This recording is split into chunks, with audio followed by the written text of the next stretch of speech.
Hey guys, welcome back to the wood shop. Now today I want to show you a little tool that I'm just now getting into. Probably needed one of these for a while, but I just made do. But if you're in a dilemma like I am a lot of times with my cutting boards I've made not too long ago, I needed to round these corners, and usually that involved me taking this little circle gauge, kind of lining it up to the end, drawing it out, or taking something like a paint can or something to that effect. Taking a jigsaw, cutting that off, taking a sander, cutting that off. Or smoothing it down, I should say. But today, this little tool I'm going to show you eliminates a lot of that. It's for the router. So if you want to see what it is, just stick around.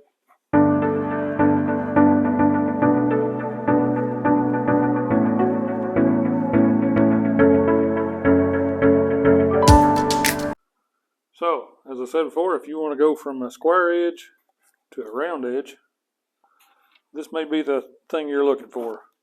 I found these on Amazon. They were relatively cheap. It's one reason I picked them up. And what this does, there's only two plates, but as you can see, each one of them has two corners. And that one is a, I don't know, a smaller radius. I don't know if that's the word I'm looking for. That one's even a little narrower, I should say. And these two are got the larger radius. And to use one of these, you want to be using what some call a flush trim bit, or some of them even call them a pattern bit. And I will say this is a pretty crappy one. It's not sharp at all. So don't do that. Don't do what I do. Just do what I say. Get you a good flush trim bit. And I actually really need to order another one. This is just a cheap Chinese one. And I tried this out just so I didn't, cut a finger off before showing you. But it is very dull. I even sharpened it up a little and didn't make much difference. But either way, let's get right to it. So essentially, so you want to round that curve, take whichever profile you want to go with, and I think I picked the one here that said P30. And maybe one of you guys can give me a little heads up what the P30 means. I'm sure that has to do with the diameter, maybe 30 millimeter. Don't hold me to that. I'm sure that's probably not right. It could be 10 millimeter, 15 millimeter. But I chose a 30, just, I guess, because it looked most like you could, tell what you were doing with it. And rounded the corner, and you can see there I kind of drawed out that one. So let's go over here and show you how this thing works. Now, I will say these flush trim bits can be kind of scary. And it's probably, I think, any woodworker will tell you, there are certain tools in the wood shop that are scary to them. And a router I'm not so scared of. Excuse me. But that flush trim bit, I've had more than one occasion. That thing grab a hold of something and jerk it out of your hands and make an awful mess. So I'd say for the wood shop, that is my most feared tool. Either way, let's jump right into this. If you want to come over here, we'll get started. And so if you're watching what I'm doing here, you want to set this up to where the bearing is riding on this, but it's not so high that the blade is going to get into this. That would cause some nasty problems. But as you can see there, what kind of material we got to move to get to that point. So let's get started, and you can see how this thing works.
you can see, that gives you a perfect radius there, just a matter of moments.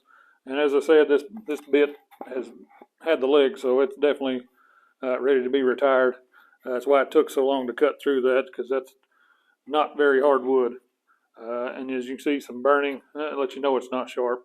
Regardless, about the tool itself, we don't want to shine a dim light on that.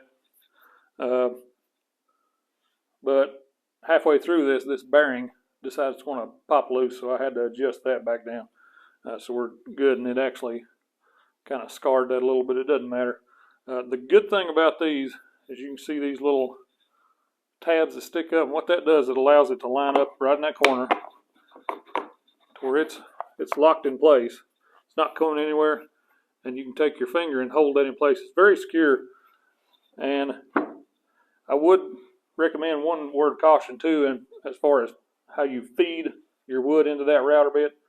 If you feed the wrong way, that's another reason I don't like the bit like that. If you feed it the wrong way, it's going to grab it and jerk it out of your hands, and you're probably going to have to change your shorts. But get that under control. Do some practice runs before you go too crazy with it. But these little tabs make it super easy, holding that thing in place, getting that round corner, and you're not having to sit and fight with a jigsaw and then trying to sand out marks from the jigsaw, moving up and down and doing crazy stuff. Okay, so in the previous scene, you've seen that this bit was struggling to cut anything. That thing is extremely dull, and you can tell by the shape of it. I thought it was in a little better shape, but regardless, we're getting rid of that one.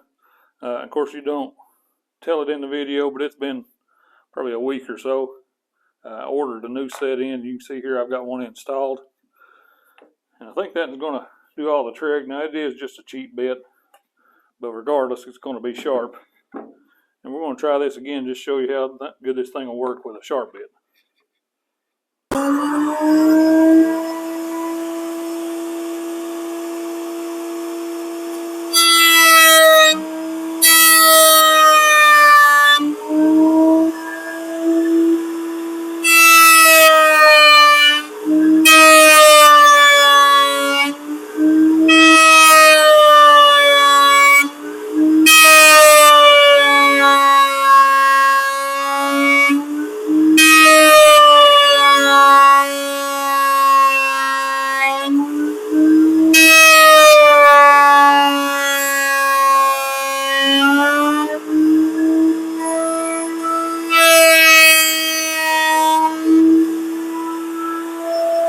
So guys, if you can tell, the results speak for themselves. This was the old dull bit that we're going to be trashing that thing. You can see it's burning it, left tire out and all that kind of stuff. Well, this new sharp bit, it's made a nice clean round corner, and that saved me a lot of time compared to the old way of doing it. And these things, aluminum, $10 or $12 on Amazon. Might be something you want to be interested in. Just thought I'd pass along this information. I've seen it, and it's something I've been wanting to do for a while, especially since we've started doing a lot of cutting boards. But either way, hopefully, this is something informational to you. If you like it, go check these out. And as always, thanks for liking, sharing, subscribing, all that good stuff. And we'll see you on the next one.